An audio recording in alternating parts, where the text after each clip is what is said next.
सुप्रभात बच्चों। आज हम पढ़ेंगे पाठ 5 कैसे चलेगी। ये एक कविता है जो द्वारिका प्रसाद माहेश्वरी द्वारा लिखी गई है। बच्चों, आप पेड़ों के बारे में तो जानते ही हैं। आपके आसपास बहुत से पेड़ हैं।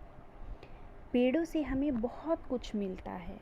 पेड़ हमें फल, फूल, लकड़ी, छाया प्रदान करते हैं और सबसे महत्वपूर्ण, ये हमें प्राणवायु ऑक्सीजन प्रदान करते हैं।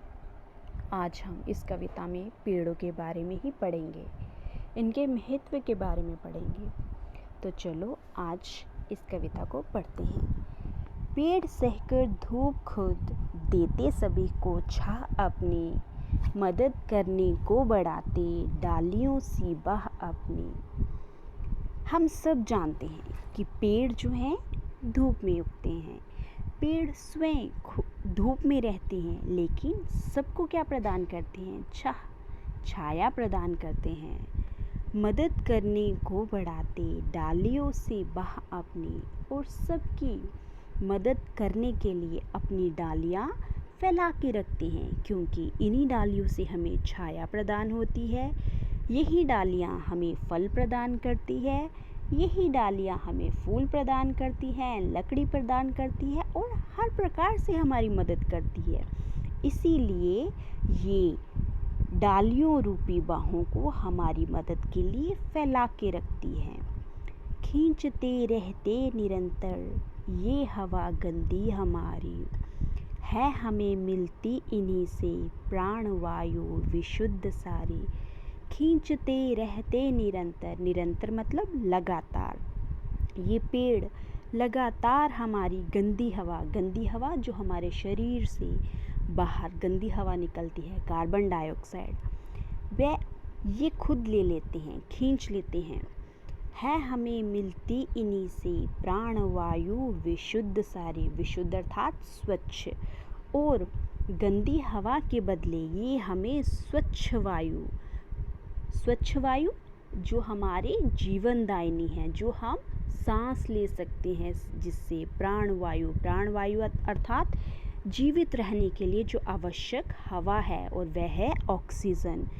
गंदी हवा के बदले ये हमें प्राणवायु प्रदान करते हैं, और वह प्राणवायु शुद्ध हवा होती है। सींचते धरती हमारी बादलों को भी बुलाते, जल बरसता खेत उपवन वन सभी है लहलहाते।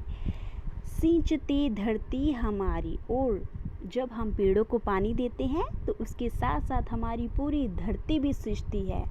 बादलों को भी बुलाते, हम सब जानते हैं कि वर्षा इन पेड़ों की वजह से ही होती है।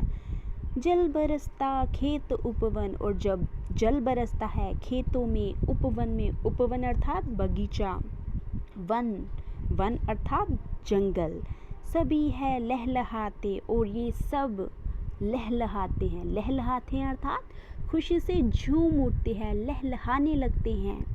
और जब पेड़ों पे, बाग पे, बगीचों पे, जंगल में बरसात होती है, वर्षा गिरती है, तो ये सब खुशी से झूमने लगते हैं।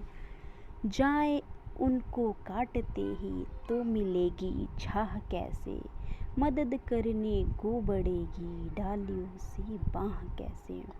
और अब कवि हमसे प्रश्न पूछ रहे हैं, जाए इनको काटते ही तो मिलेगी छाह कैसे।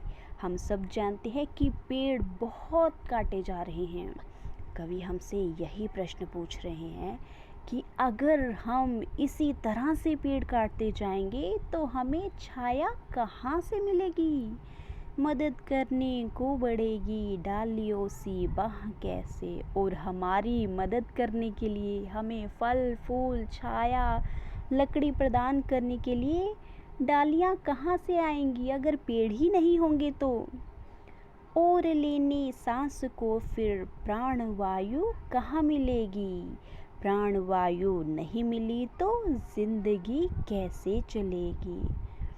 और लेने सांस को फिर प्राणवायु कहाँ मिलेगी।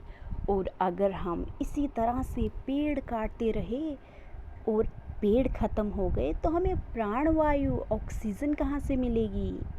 प्राणवायु नहीं मिली तो ज़िंदगी कैसे चलेगी? और अगर हमें प्राणवायु अर्थात जीवित रहने के लिए जो आवश्यक होती है हवा वह ही नहीं मिली तो हमारी ज़िंदगी कैसे चलेगी? हम मर जाएंगे। इसका मतलब अगर पेड़ होंगे तो हमारी ज़िंदगी संभव है, पेड़ नहीं तो हमारी ज़िंदगी संभव बिल्कुल नहीं है। इस कविता से हमें क्या शिक्षा मिल रही है? इस कविता से हमें यही शिक्षा मिल रही है। इस कविता में कवि यही कहना चाह रहे हैं कि हमें ज़्यादा से ज़्यादा पेड़ लगाने चाहिए और पेड़ों को कतई नहीं काटना चाहिए, क्योंकि पेड़ हमारे दोस्त हैं। इसीलिए कह रहे हैं कैसे चलेगी, कैसे चलेगी मतलब हमारी ज़िंदगी कैसे चलेगी अगर ये पेड़ ही नहीं होंगे। धन्यवाद।